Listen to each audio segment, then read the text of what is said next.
Welcome, everybody, to the I'm Telling God About This podcast, where we are just excited to have you like, subscribe, follow along. We are four Christian dudes all around the world that are engaged in what's going on in the world, how we want to process it, how Christians should be processing it. We have expertise in many different fields, and we're just honored you're here along for the ride. Glad you guys are with me this morning. All right, let's go. Expertise or pretending we're experts. I'm gonna shop that and do it again. I'm gonna have to That's work on that. I like that. That was on the spot, by the way. That was good. That was good on the spot. I think that was awesome. I do this for a living. Awesome.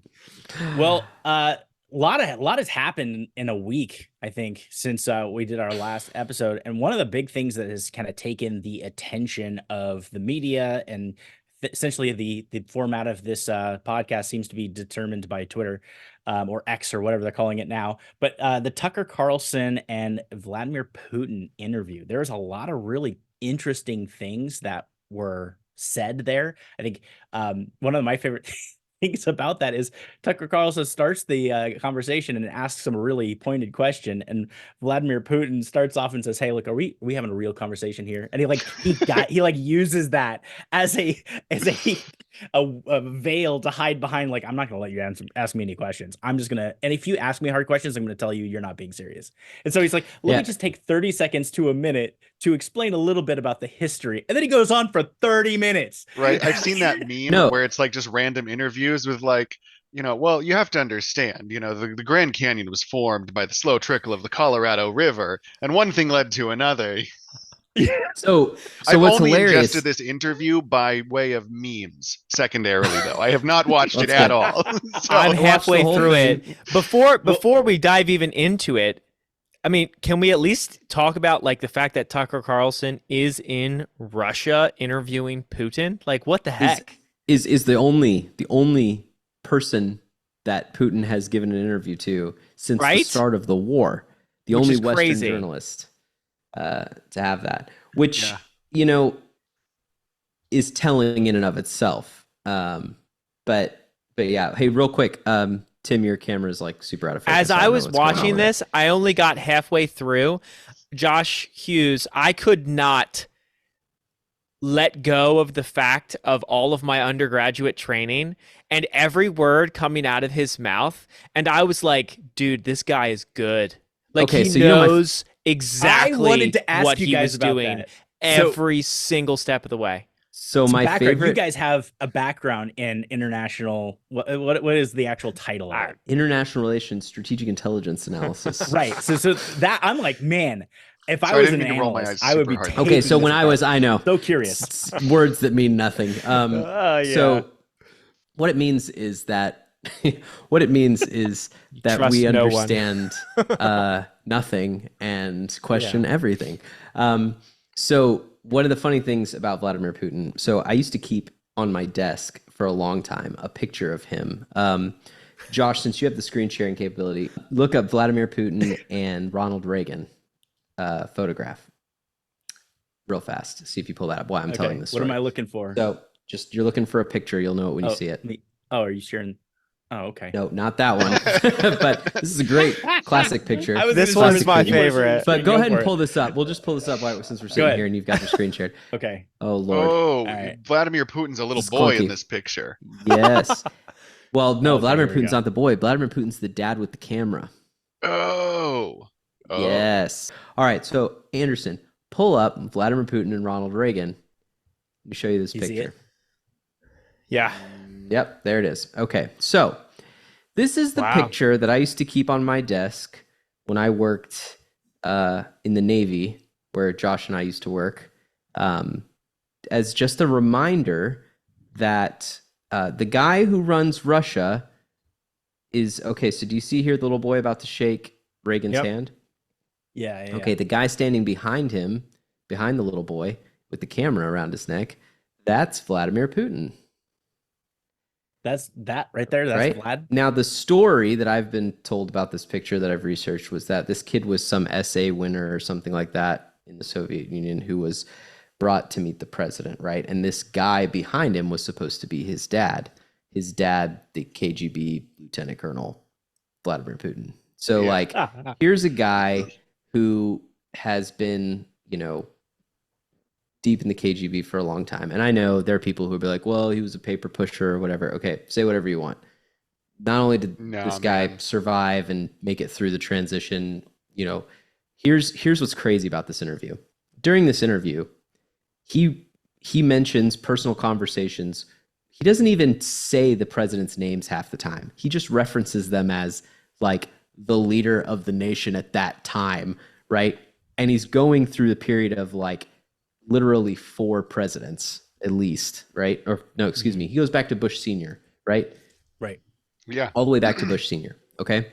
So he's just casually talking about how in his conversations in the room that he and Tucker Carlson are in, or in the room right next door in the Kremlin, just kind of like reminding him of who he is and what he's talking about. So Tucker tries to ask his hard questions, right?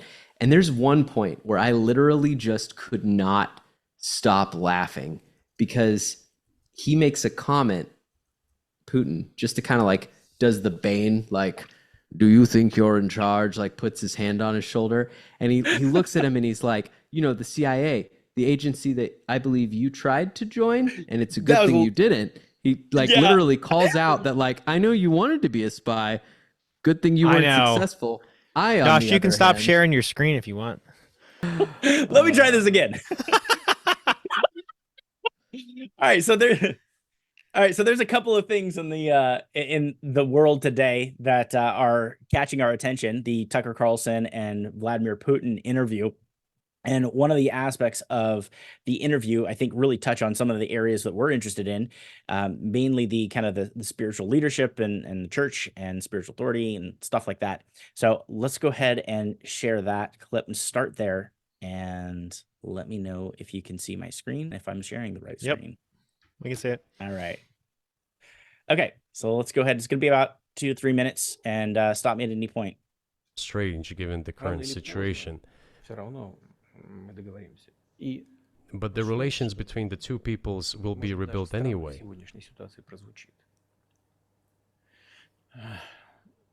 It will take a lot of time, but they will heal. I'll give you very unusual examples. There is a combat encounter on the battlefield. Here's a specific example. Ukrainian soldiers got encircled. This is an example from real life. Our soldiers were shouting to them, "There is no chance. Surrender yourselves. Come out and you will be alive." Suddenly, the Ukrainian soldiers were screaming from there in Russian, perfect Russian, saying, "Russians, do not surrender." And all of them perished. They still identify themselves as Russian.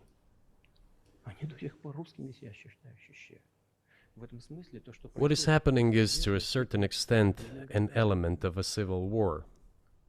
Everyone in the West thinks that the Russian people have been split by hostilities forever. No, they will be reunited.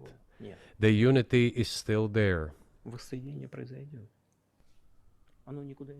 Why are the Ukrainian authorities dismantling the Ukrainian Orthodox Church? Because it brings together not only the territory, it brings together our souls.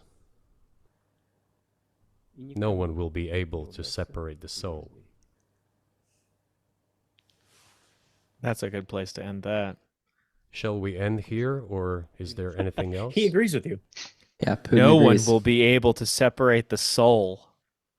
So, yeah, go ahead and stop sharing there. All right, so this struck me because, here's so a little background on why Tucker is doing this. He asks Putin earlier on in the interview, well, you talked about orthodoxy being important and your role as how does being a Christian affect you in this capacity? And he was shooting for some shallow, killing is bad. And the reason I know that is because effectively that's what he said as he's trying to explain it to the translator. And Putin looks at him and he makes a comment. He's a leader of a country with many different religions, but he recognizes that this is a large part of their country and their culture. and he's kind of confused by the question. And I thought that was very interesting and very telling. Now, obviously, what Russia's doing is, atrocious in this. But what I want to focus on here is this idea that like Putin has recognized something that I think that a lot of us have failed to recognize in our own culture. I think it's helpful even for us in the U.S. in a very divided culture. And he points to it in the context of a civil war, is that what Russia does have is a fairly unified worldview and understanding of how the world works and what's going on in it. And so Putin's confidence is that, despite different beliefs and different political factions, all of which people are willing to fight and die for, that at their core, these people are of one church, one fundamental understanding of the way that the world is, and that through that whatever happens at the end of this, that the people of Russia and the people of Ukraine will find some form of reconciliation. Which, as a pastor, I'm like, man, didn't expect that, did you, Tucker? Like, and it kind of makes me look at that and say, like, man, it's a bummer that I disagree with this guy, and I fundamentally, think that what he's trying to do here is a psyop to some extent. Taking a religious paradigm and superimposing it. It's more than that. It's more than that. It's the fact that that is a very profound observation that shines a glaring light at the fundamental difference in the way that we see our culture and the way that they see and understand their situation. I think. Well, I'm not saying. No, I think that's probably fair. Part of it is I think in part just driven by the fact that, I mean, you're talking about a very ethnically conscious and ethnically homogenous country. For sure. Which is what he's saying. And that was always his, and it was tarred widely in the West as simply, justification, and I'm sure it was to some extent, but he always talked about, the Russian speaking areas or the ethnically Russian, like Crimea, like all these other things, so. And it's interesting when he mentions the Orthodox Church and them wanting Ukraine dismantling the Orthodox Church, because then Putin and Russians might see that as you're trying to, secede. Why are you seceding? Why are you like that? Some of that narrative gets woven in there around that identity of unity around the Orthodox. And to be fair, the Russian Orthodox Church is very connected to that politically. Right. So I don't want to give him too much credit in that regard. Right. It was more the notion of that idea. It's not, I don't want to read too much into that, into the reality of the situation. What I'm really kind of getting at is it's kind of like what came to my mind hearing that is like, wow, I don't know if he understands, he may not even understand how profound what he said was, which to me is, I look at that and I'm like, yeah, if only you really understood that, the power behind what you're saying about the notion that people, the unity in the body is what's gonna reconcile these people. That was kind of more of, if we were to take this and put it into a more understandable, I mean, I think it's, you clearly, you presented it, but if we were to put this in a position where we could understand it and apply it to our country, if we were, let's say, for instance,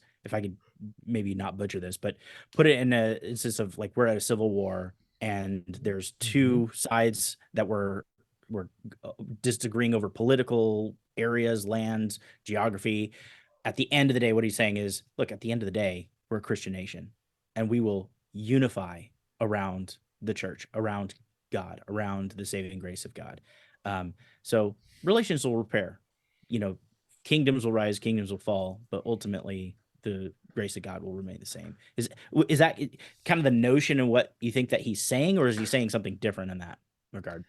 No, I would say you actually kind of hit the nail on the head from my perspective. And I think, it is helpful just for the viewers, to have some context around, this for Putin to do this interview, for Tucker Carlson to do this interview, right? Like there's a lot more going on here geopolitically, and, you know, even without answering the question, just do for a second, do this thought experiment. If you've watched the entire interview, what did Putin gain by sitting down and saying everything that he said?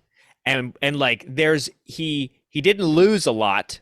But he did gain some things. He reinforced the narrative in his own people. He reinforced certain narratives in, you know, our culture and in our politics. Goal, like his actual goal in doing these things, and all the things he says that he knows are going to penetrate into Western media, is to say things that half of the people in the West are going to agree with. Yes. Right? I mean, well, I didn't really even think of that in the perspective that you just brought up. Like, he reinforced the messaging to his own people. Yep. Like, how much more effective is it for him to give a speech, State of the Union type thing, to his, okay, yeah, everybody's applauding, nobody's disagreeing, but now he's talking with somebody that maybe doesn't agree with him. And then if he can get Tucker Carlson as representing the West to say, I don't agree with you, but I understand. Like, how much more of a win is that for his country to say, look, we don't have to have everybody agree with us. We just have to be able to be justified in doing what we're doing. So I didn't even think about that kind of perspective with that. Yeah. When you consider the fact that Putin has not spoken on this subject to any Western reporter before this, means that for the majority of Americans, the only side of this conflict that they have been presented with has been from our own people, or from one side of the equation. Well, I don't think the West broadly has had a cohesive narrative behind it. Mm-hmm. Right. Well, I mean, what do you think? We're giving billions and billions of dollars, right? Or the Congress is signing off billions and billions of dollars, and it's being attached into other bills. And I don't think there's any, this is totally a personal opinion and not the opinion of anybody in this room, but I'm saying that, you know, there's not a whole lot of explanation. Like, what are we doing? Why are we? Okay, so the most cogent explanation that we were given, and like it logically does hold water, was that Russia is a geopolitical enemy. Okay. Right. And by having a proxy war, we can weaken them for the cost of dollars, right? Without having to become militarily involved ourselves. You know, was there not also a moral argument? Like, first, under the surface, what you just said is true, Tim, but like culturally, it's the moral argument that there is an aggressor attacking an innocent lamb, and we must protect. And I think that's where the discord arrives in the West, is that if you're going to make the moral argument, and that's going to be your impulse for doing it, then the practical geopolitical realpolitik, let's just weaken them with weapons and money so we don't have to. Those are actually not in concert with each other. Yeah, if I'm going to go and take a moral stand, I can't do it halfway, right? Yeah, I think if I can speak on the moral and ethical aspect of this, I think that's one of the things that he put. I think that was one of his goals, was to say that, okay, so if the West is taking the moral high ground here, then let's put what you're spending in lives, treasure, and whatnot against what you're purchasing. And is what you're purchasing actually worth that, based on, you know, the things that you profess to value? And I think that was his intent. That's why I think like the PSYOP aspect of it, like you were saying, Nick, is probably the effectiveness of it is predicated on, I think, a lack of broadly adopted cohesive narrative. Yep. You know, I mean, I think it's very interesting. I think that the narrative that's kind of been on either side of the political spectrum, with the Democrats and the Republicans, two different views, right? Actually three, right? So actually, no, two, because you have the Democrats and the Republicans coming together saying we need to just support, this is a moral issue, we need to give money, and do it that way. Whereas the more of the conservative movement is like, we need to handle what we have at home. This is ridiculous. We have more important things to do. And what was interesting is, because Putin knows that, he calls that particular aspect out in his interview. And he's like, look, don't you guys have better things to do than fight with Russia? Don't you have better things to do? So it's like he was really talking to both sides. But anyway, yeah, I think I think maybe that's a good place to end that, right? Yeah, and like in ending, just to say, as Christians, let's not cover our eyes. Let's make sure we are filtering this thing that just happened, this current war that's going on, through the lens of our faith, through, like, scripture. Like, we can't just be sucked into the left and sucked into the right of politics and all this. So, like, part of what we're doing, why we're even talking about this, is it's like, yeah, like, we need to be aware of everything happening around us and filter it through the lens of our faith. And so, What was like, the V for Vendetta slogan of the INGSOC? It was like strength through unity, unity through faith. Like that's Ephesians. Exactly. Like that's the whole point, right? Like, I mean, and that's to me, like, and it's kind of the reason I even think it was worth bringing up, was just like that picture of, being over here in Europe and being close to what's going on over here. It's the human, like, it's sometimes it is very hard to think of how the world has put itself back together after some of these conflicts. Like, I live in Germany, and, even just thinking about how, the old people that I see around here, their parents were Nazis. Like, think about that. Like, I've led multiple, moral leadership trainings at concentration camps. Like, I've stood where Dietrich Bonhoeffer was hung, where the SS made sure that they killed him before they left. Like, and this was, and now German school children get brought there and talked to about it. And it's amazing to me how we come back from this stuff, and even our own country's civil war. You think about, I work with a lot of young men who came from West Point, and they've got this. I love this statue that they have, or all these cannons that are pointed into the ground, because at one point in time, classmates fought against each other in the Civil War.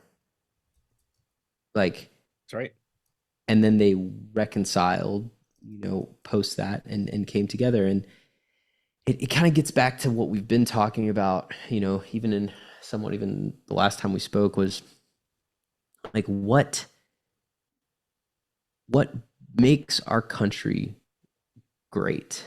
What makes all enterprises of humanity effective is common purpose and common, values. And I think that's what, when Paul talks about the importance of unity in the body, when Jesus strives to have, the Pharisee recognize the deeper truth in, whatever they're doing that happens to separate them from the need of the people that God loves, that are children of God, is this failure to understand that we're in this together, that we are all sinners saved by grace through faith, that, whatever has led you to the point of violence or destruction against your brother, is in many cases probably fundamentally based in a failure to understand your own depravity, your own condition before God. And that just struck me. I was sitting there thinking, I'm like, dude, I wish you understood deeper. Right. Like, if you really got how profound that was,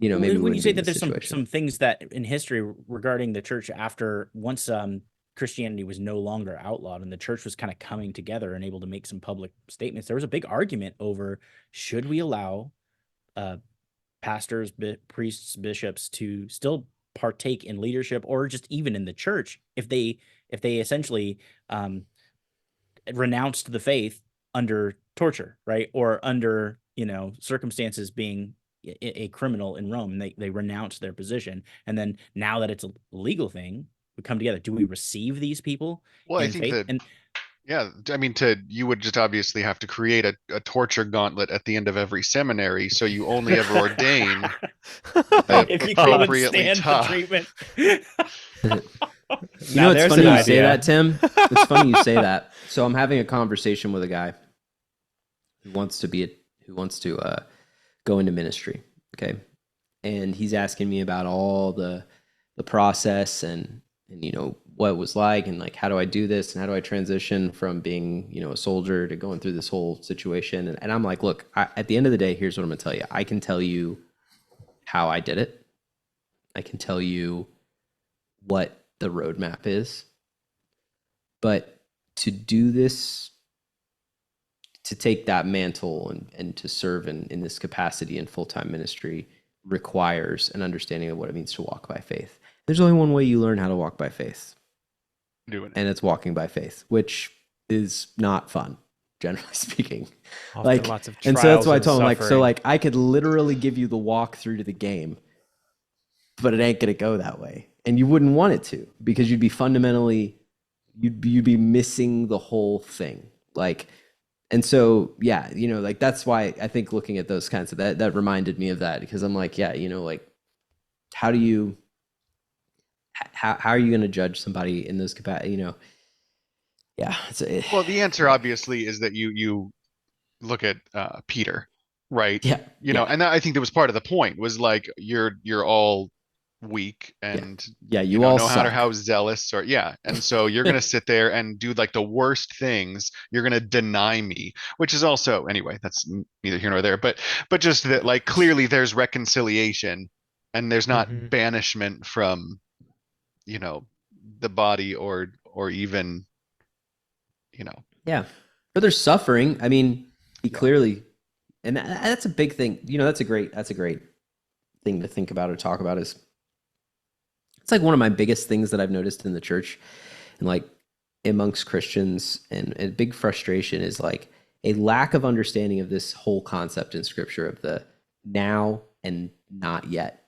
Like, there is, in almost every biblical principle, it's so easy to get things twisted around between, like, is he talking about eternity or is he talking about now?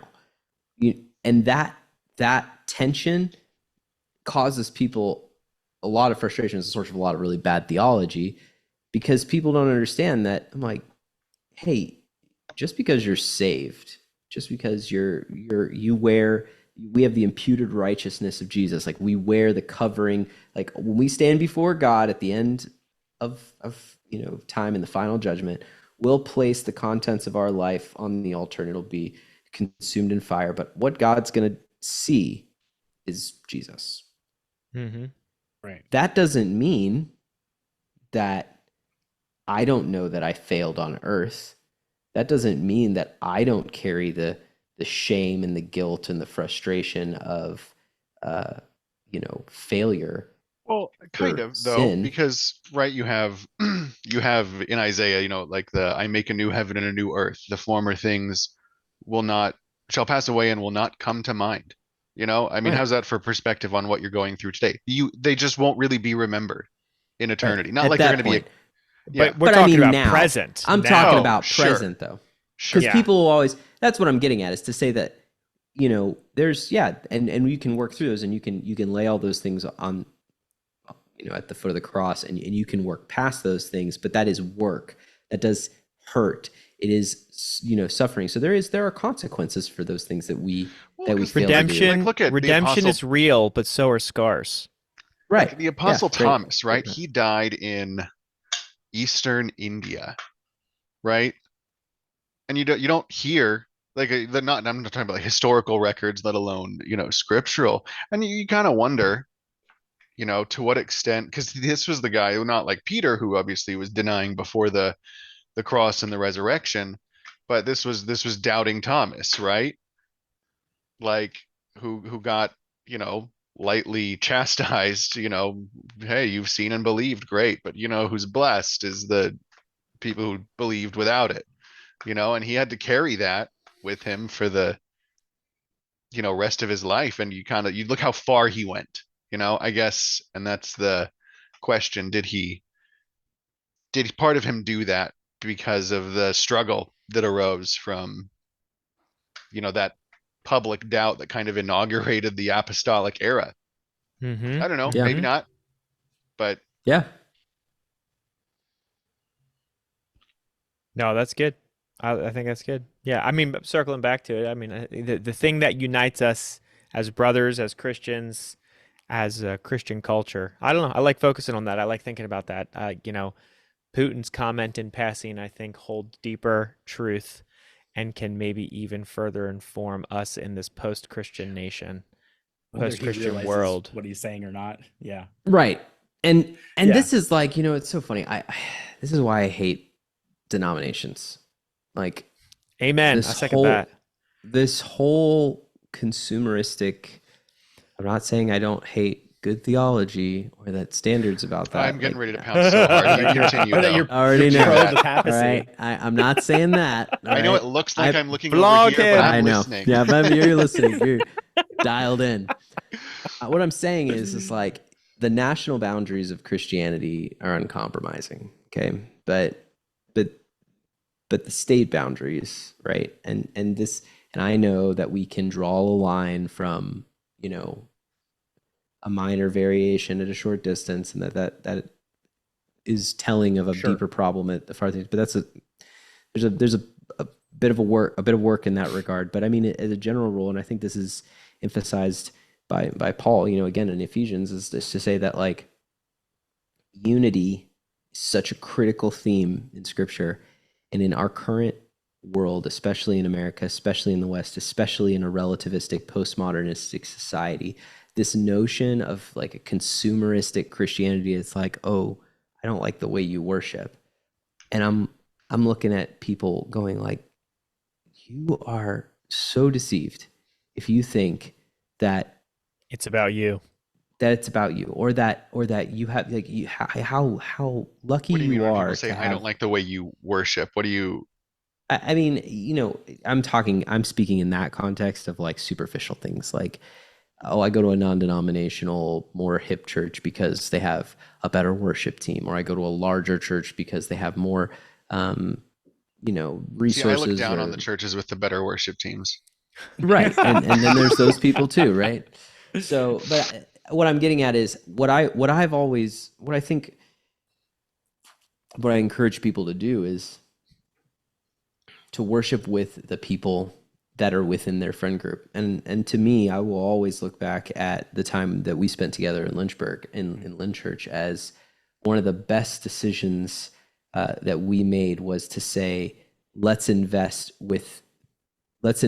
in deepening our spiritual growth and our relationship with the people that we spend our time with, because we didn't have time. I didn't have time for more new people, Right. Yeah, and I think the line, if you're talking about like the national boundaries, because that's the actual argument, right? You'll have let's say denominations who will essentially effectively, they don't have like the formal framework of it, but like they'll excommunicate people on the basis that you don't accept gay church members, for example, right? Mhm. And of course you have the opposite happening. The line has always been Christological fallacy. That was true in Colossians. That was true with the ascetics. It was always, if like, that's how you know someone's off the reservation, Right. and generally, like, you can be just inside those lines and still very wrong and wicked. And usually to be that wicked, you have to engage in some kind of Christological fallacy. You have to be believing wrong things about what Jesus said and promised and so on. Right.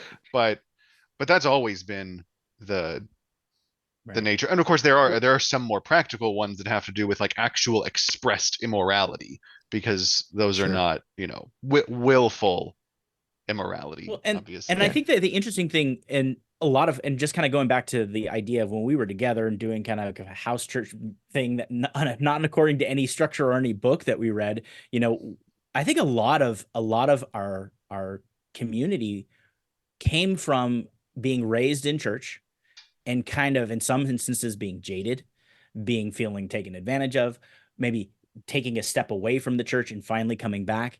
And there was a wide range of theological positions. Like we would not be able to fit under a single denomination. But we unified over what we did agree on, and that was Jesus. Which was, and we committed to just reading the Bible together. And, you know, gosh, I look back and I'm thinking, gosh, I wish that I had known more about the Bible then, like, you know, to be able to go into some of the deeper things. But I think that really that's the beauty but we of it, did, you know? Joshua, we did, like, that's the thing. Like, we did that. We were in the Word. We got an A+. Together. We literally got an A+. Yeah, and we applied Scripture to our lives. In the situation. Yeah. In that season, which is exactly what Scripture calls us to do. And that is what I want. Man, that's what I want for everybody. And part of the problem is how many of you have heard this? How many of you have seen this? How many of you experienced that since then? Which is, you know, I want community. I want meaningful and tangible relationship. Well, it's like, hey, guess what? You have meaningful and tangible relationship probably where you live right now. Dude, this literally dovetails so perfectly into what you were saying earlier about stepping into ministry and picking up that difficult road, which is like I will get on this pedestal all day long, man. It's like, if you don't go build it, and you don't go do the hard work and get your hands dirty for that community that, you know, and I'm not talking about you three, but like, I hear that all the time. I wish I had more community from Christians. I wish I had more community. I'm like, I have this internal, I have to keep my mouth shut thing that happens. And I'm like, it's because you're lazy and you don't do the work. Right. Well, I mean, how hard it's so hard to open up your house to your community because there's so many other reasons why. Not that hard. They're weak. Well, I mean, there's so many. I agree. I'm saying that there's so many excuses that come into my mind, right? But you remember how we dealt with it, or I didn't do that. Yeah, we dealt with this. Be raw and deal with that was it, right? We had these problems. We would have these. Well, I'm tired. Like, I don't care. Right. Show I think up. when we start looking at Usher church up as the being street like, from hey, me and would just like come knock on my door before. What are you doing? Yeah. We're at the house. I'm leaving. Then he would usher me out the door, like, and then he would chastise me to be like, you forgot to carry your gun today, didn't you? Yeah.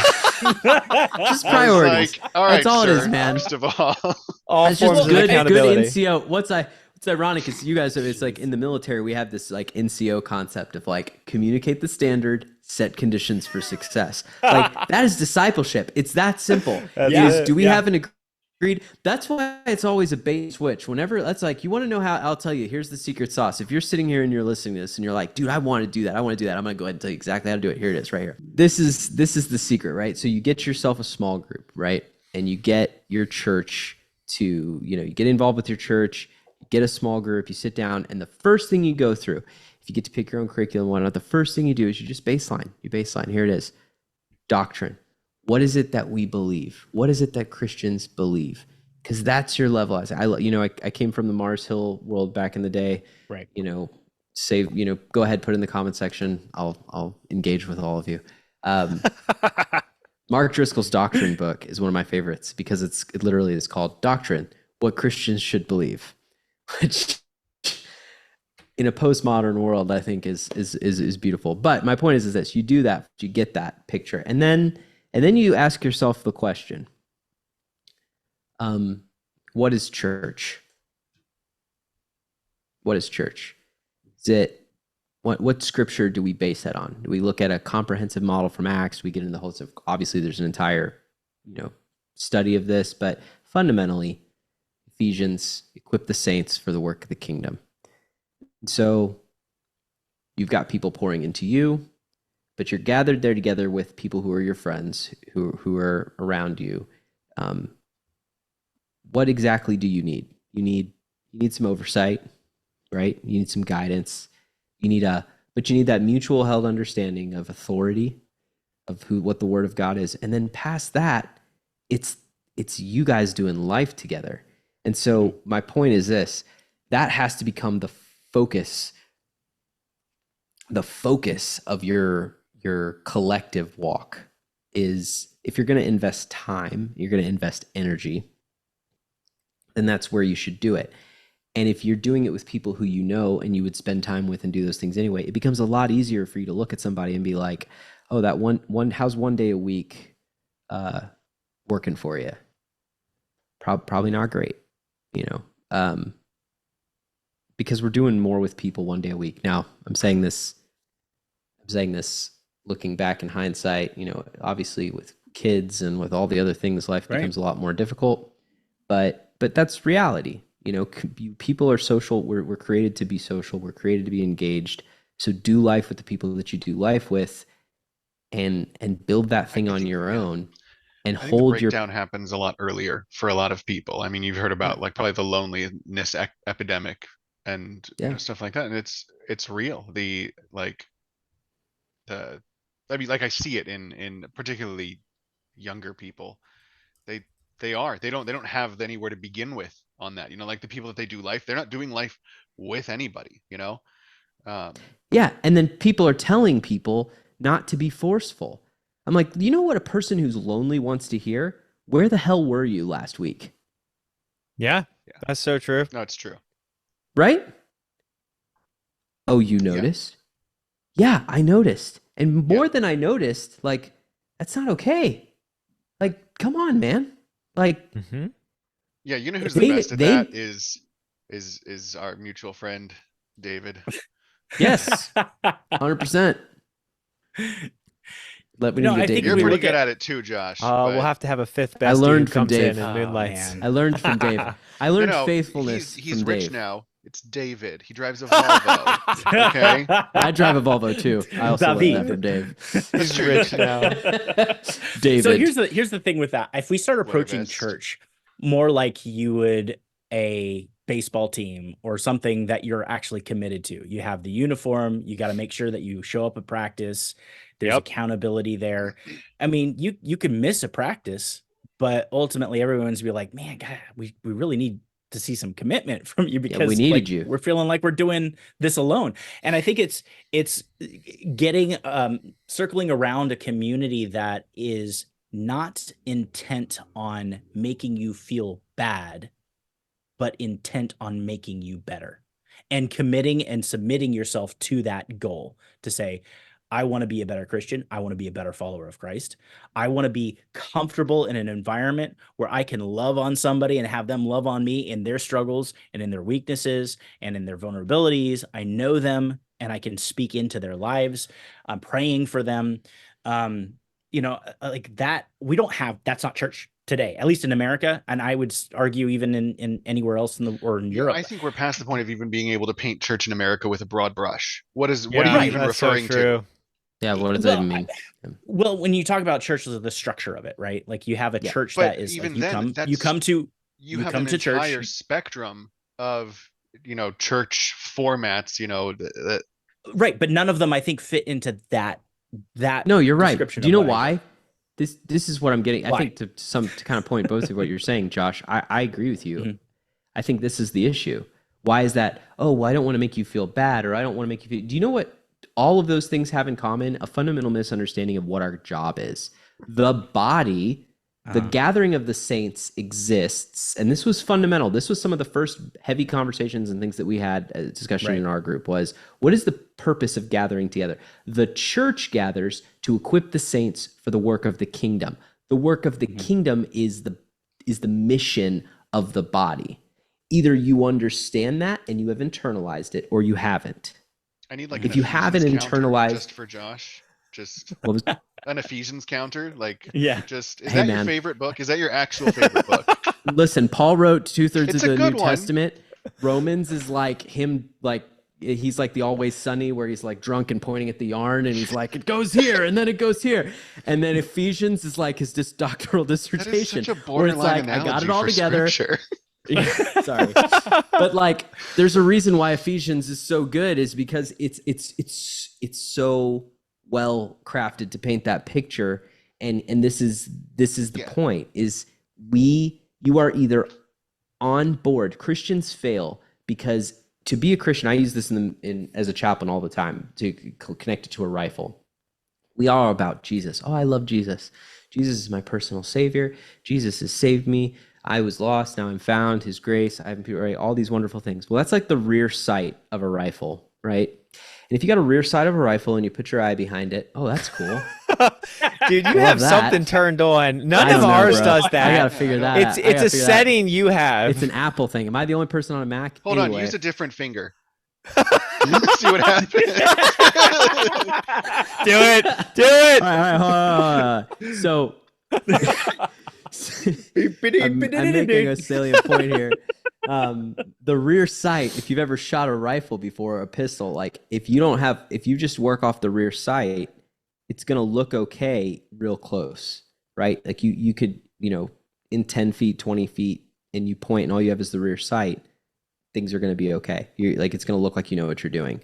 But to really be effective, you have to have that front post sight, and it's bringing those two things into alignment. And in Christianity, that rear sight is Jesus. That front sight is the kingdom and the work, because God isn't static. God is moving. God is actively establishing his kingdom on earth. He is reconciling the lost. Right. He is moving towards bringing all things, in Ephesians again, all things under Jesus, right? And if we're not moving in the same direction, then we're just trying to intercept Jesus en route to whatever the hell we're doing. And that's why we have these weird, awkward conversations with people. It's like, I'm not trying to be mean. I'm not, I'm not trying to make you feel bad. I know that's not what you're saying. I want to Josh, make sure I wasn't misunderstood. No. I was That's talking not. about I more know of that's the not what you were saying. Of the team. Okay. I know that's not what you were saying. It just reminded me of that, because Right. I hear that a lot, and I feel that pressure myself, because it's like, if I come to you and it's not like, dude, be better because the Bible says you should be better. It's like, no, dude, be better because we're doing something. Right.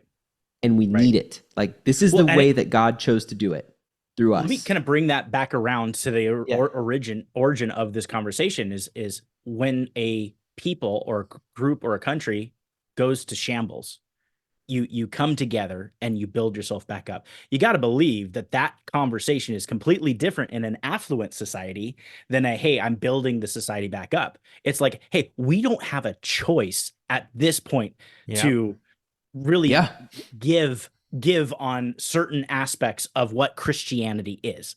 We have to establish it. I'm thinking of like after the fall of Rome, was it Saint Gregory or whoever it was, the kind of the leader of Christianity, kind of like it was like 410 was the Visigoths, and then like 590 he kind of really rebuilt a lot of the things. Now from that we got a lot of like what the definitions of the sacraments and the veneration of Mary and a lot of these other additions, but he kind of like brought us, but they brought Christianity as a whole together to say this is what we are. There was a strong need for orthodoxy at that time. Exactly.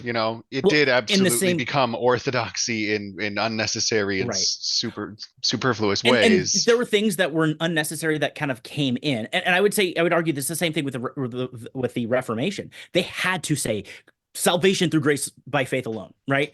Like that had to be the thing, because there were so many other ways into salvation, right? And purgatory and indulgences and the saints giving the good deeds and that outweighing certain things. It's like the Reformation had to say, look, stop. What's the foundation? But in doing that, they really started this individualized Christianity. When I read Romans, it's all about my own personal salvation. It's not about the community or the body. It's what can I do to not go to hell? Like a lot of that came from that. I'm just trying to get it to focus. The Bible and the gospel out of focus, happens. very much like Tim's face. Blurry and confusing. Tim, you must get a new camera and a mic. I know. I'm going to send you a wish list. Just like We're not going to be able to monetize this until that happens. So, I mean, okay, no, I have to go farther away. That's the trick. It looks like a pensive, thoughtful pose. So if I feel like you and not okay, Josh, and I agree with you, and not to pull away from that, but as a side note, I was thinking about this earlier today. Like, I don't understand why Nick and Tim aren't sitting in a room smoking a cigar together with two mics. I'd Like, be fine with that. I know, Hey, man. we Friday's can usually do my that. cigar day anyway. We could 'cause- do Yeah. that. Dude, you know, you guys can like get me to pipe it go in, to- and then I'm you know, gonna Josh head and back I to will- the motherland, bro. That's it, And brother. do some hookah Back to the Berg. and some beer. But yeah, listen, but no, I agree You with you, Josh, and heathens. that's this is like, don't get bent out of shape about only- the weird small stuff. the only part of Reformed theology I agree with is the cigars and whiskey. Facts. I was talking with my brother about this. I was talking with my brother. He listened to the podcast the other night, and he Oh said, no way! he's What did like- he say? He loved it. He loved it. But he was like, okay, a couple things.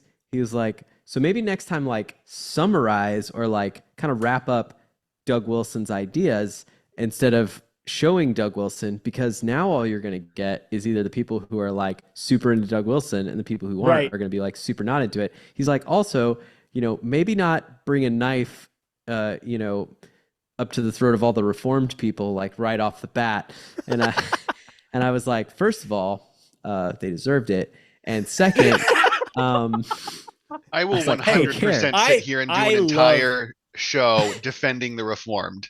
Let's Okay. we'll do that. We We'll will do do that. that. I will. We will do that's that. fine. And I'm not one Let's of do it. them. I loved but- our Reformed no, brothers. listen, it's like I said the I other was day. raised told my frozen brother, chosen. I'm all about some Hey, reform. listen, I Yeah, said, listen, well- if it's between Team Calvin or Team, like when I was younger, man, you know, if it's between Team Calvin or Team Arminius, like, yeah, I'm Team Calvin. However, I'm older and wiser now and realize that they're both wrong.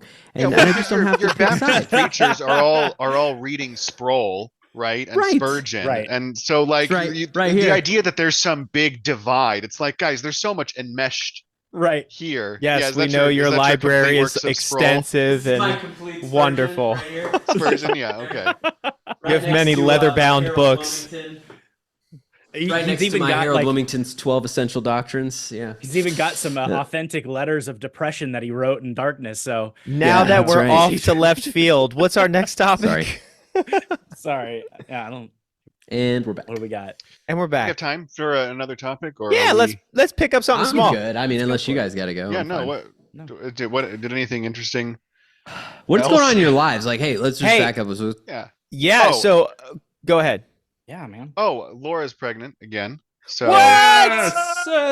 Hey, I'm gonna try What this. number Does is this do that? something now? 3. Hey. 3, bro. 6. Balloons. Yeah, no, it Balloons! Figure it out. works. It's perfect. I don't know what's doing that. Dude, that's Just pull exciting. up, like, do you put 3, 4, 5 fingers up or whatever? Does it do a different There's reaction based on the 3. number? Is that 3?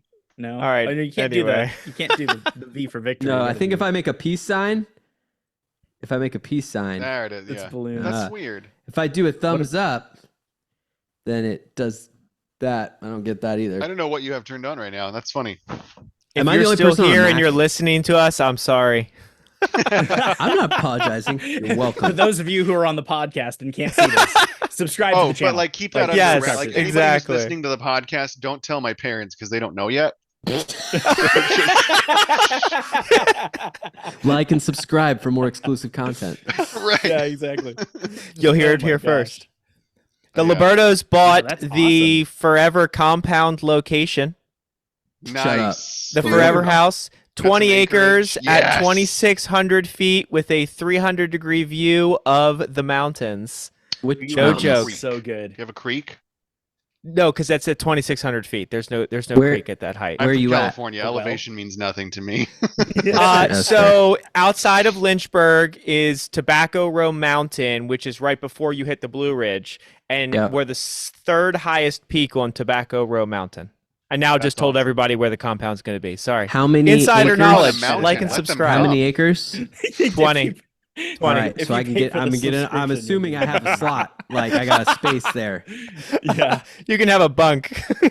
Right? I mean, I'm not a bunk. Still I gotta just pay need like for a it, though. concrete pad to park my trailer and like. Oh, a, yeah, I mean, we can hookup. figure that All right, out. cool. Totally, All right, totally. That's fine. That's all. That's I care about. Fantastic. awesome. I'm so happy for you. That's the dream. Yeah, we'll go shoot It is. sometimes. We'll go Yes. out there. Dude. Yeah. Dude, what is up with you, Josh? Like, where you been at? Where are you at, dude? What are you doing? Okay, so after seminary, I was unemployed for almost a year, right? And it was a struggle. Like most people had a hard time in COVID, but 2019 was my year of pain. And thank God for the Army Reserve, because I was able to actually collect a little bit, and then in combination with other things and just amazing provisions of being in a place where it wasn't a high cost of living, you just able to make it work. And awesome landlords that basically said, pay half if you can during this time of problem. They didn't know that I was unemployed. They probably would have kicked me out. But and that was rough. That was a hard time. So in the midst of, and I was still in seminary. My gosh, actually, I was still in seminary. This was like right after you guys left, Josh. Abandoned and us is the word you're looking for. And everybody come to Lynchburg. No judgment. hard.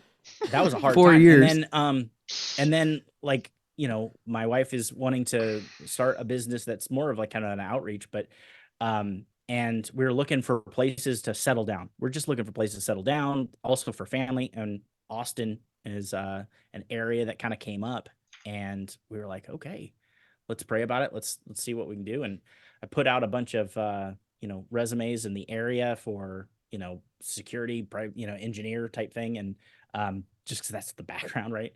And got called by a company, I'm not going to disclose the name, that basically said, hey, we want you to do privacy engineering. And I'm like, well, I mean, I've worked a little bit on privacy stuff, but mostly security. They're like, yeah, you'll be fine. And I'm like, you don't understand. Like, I don't have, you sure? So they're like, yeah, go for it. And you can work remote, if you want. I'm like, whoa. So just an amazing time of like, for anybody that might be out there that's struggling, that because everybody's getting laid off right now with just big tech and everything. If you don't have a job, and it goes on for months. Like, I mean, I'm talking with people that got laid off and then they're struggling and they're out of work for a month, and then they get a job after a month. And it's like, try like 10 months. Like, that's hard. Going through all of your savings, going through all of the stuff to kind of just keep you afloat with 2 kids, 3 and 1 on the way. And then in the timing that was right, somebody reaches out to you and says, here. And what I realized about that also is, God has an amazing way of basically saying, all right, your struggle is done. And just like that. And like, all right, you've gone through the valley of the shadow of death, right? You've gone through it. And it wasn't you were here until you learned, but it was just like, now it's time is done. And it's done. And that kind of put us on our feet. And then everything started opening up. The doors started opening up for everything to fall into place. We found a house and in Texas and moved, and now here with 3 kids, working and pursuing starting a business, as well as content creating. I think I'm actually making plans to start. I have a YouTube channel as well that I did that was more for apologetics, kind of as a side thing, but I'm going to start creating content and doing videos for there as well. So that kind of be like maybe an outlet to utilize seminary. I'm teaching at my church for Bible study stuff, which is really great to be able to utilize that. But yeah, I mean, that's kind of what's going on for right now. I ended up getting out of the reserve right at the end of 2020, right at the beginning of 2021, just because we were here in Texas, and I'm like, man, this is too much to do. A new job, new baby, new house, well, new then church, then they secede, everything. and you have to pick sides. Like, I know. It's tough.